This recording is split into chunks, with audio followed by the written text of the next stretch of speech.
e aí a gente olha mais detidamente para o debate, eu entendo que a gente pode observar tanto o uso mais instrumental do debate, ou seja, se eles usaram bem o tempo, se eles usaram bem, né, o espaço. Então, a gente teve uma primeira parte, né, os dois primeiros blocos, o Lula usou bem esse tempo, usou bem o espaço, bom, ele tem um carisma que a gente conhece, uma capacidade de retórica também bastante, né, forte, mas o Bolsonaro também foi, né, se adequando a este formato, foi ganhando um pouco mais de confiança, e aí no terceiro e quarto bloco, aí sim, né, o Lula se perdeu um pouco em relação ao tempo. Mas essa é uma avaliação mais instrumental mesmo, né, que a gente faz, enfim, ele poderia ter usado melhor o tempo, poderia ter feito uma pergunta ao final, né, da fala para deixar um gancho para o adversário, né, para quem ele está ali concorrendo.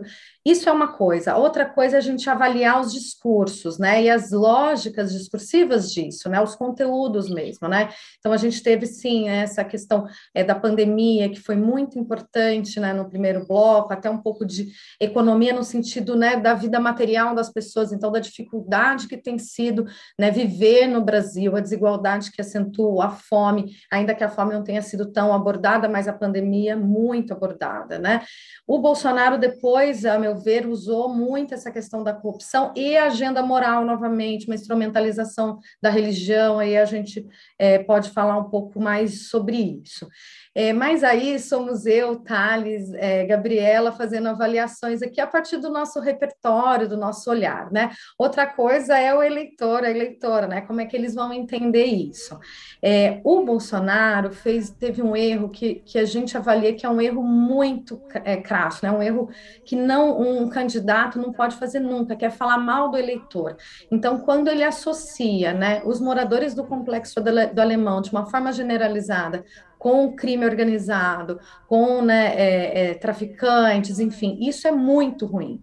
E aí, né, eu vou um pouco nessa pesquisa, né, que a Gabriela já comentou, uma pesquisa feita pela Atlas Intel, uma pesquisa qualitativa, que é importante também, né, Gabriela, Thales e quem está nos ouvindo. A gente teve uma discussão bastante forte nos últimos dias, nas últimas semanas, sobre as pesquisas de intenção de voto, né? Não conseguiu captar, enfim, tem várias coisas aí. Claro, né? A gente não vai entrar nessa onda, né, de criminalizar institutos de pesquisa que fazem um trabalho excelente, né? Tem uma metodologia muito reconhecida, mas é importante termos também dados vindos de outras fontes ou de outras técnicas, que são as qualitativas, né? Que é ouvir um pouco a percepção dos eleitores, né? E os grupos focais feitos pela Atlas Intel ontem, durante, né, as pessoas assistiram os debates e depois faz uma roda de conversas para tentar captar essas percepções, né?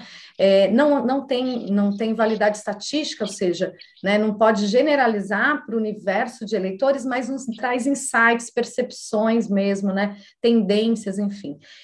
E essa pesquisa, esses grupos focais, foram 9 grupos focais feitos em 10 estados, com 100 pessoas que não votaram no Lula nem no Bolsonaro no primeiro turno. Então, quando a gente está falando de segundo turno, os candidatos, eles precisam manter aqueles votos que já tiveram, né? Então, tem todo um esforço, né, de falar com a sua base. O Bolsonaro fez isso muito no final, né, do debate, aqueles últimos 5 minutos, eu acho. Ele falou muito para a base dele, coisas que ele já está falando há muito tempo. E pouco para esses eleitores indecisos, a meu ver. Então, esses eleitores indecisos, quais foram os dados, né, dessa pesquisa? 54 pessoas acharam que o Lula foi melhor, enquanto 32 acharam que o Bolsonaro foi melhor e 14 não sabiam dizer. Que demonstraram possibilidade de votar no segundo turno, né? Então, não é pesquisa de intenção de voto, então eu poderia votar no segundo turno. Para o Lula foram 59 dessas 100 pessoas, e o Bolsonaro 32. E não sabem 9 pessoas, né? Então, vejam, né, um pedaço, né, um fragmento, né, dessa opinião do eleitorado, que a gente tem que juntar com outras coisas, com pesquisa de intenção de voto, com monitoramento de redes sociais, que tem muitos pesquisadores que fazem, mas nos dá mais uma pista, né, Gabriela e Thales, para além das nossas avaliações, das nossas análises aqui, para compor mesmo esse universo que é, né, a intenção de voto, comportamento eleitoral.